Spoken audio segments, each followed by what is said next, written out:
Kalasyaw LGU, inayos ang pwesto ng mga nagtitinda para lumuwang ang daanan sa palengke.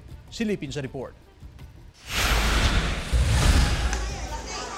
Binuhay muli ang demarcation line sa pamilihang bayan ng Kalasyaw, Pangasinan. Ibinalik sa humigit kumulang 2 metro ang sukat ng bawat pwesto ng mga negosyante. Atin pong sinaayos uli yung ating palengke, ang ating hallway dahil siyempre medyo sumisikip na at saka medyo yung ating mga vendors ay lumalampas na sa yung mark na binigay natin sa kanila. Pabor naman ang mga vendors sa demarcation line.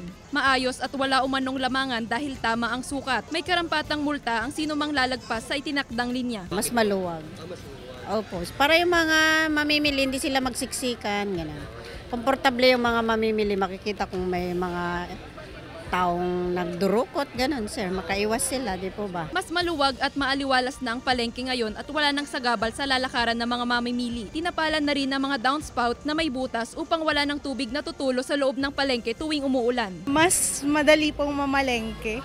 Opo, kasi hindi na masyadong siksikan yung mga tao.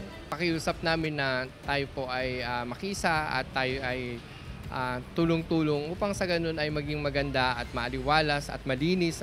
Gusto nating maging malinis ang ating public market. Kasama si Ron Taniedo, Jewel Fernandez, One North Central Luzon.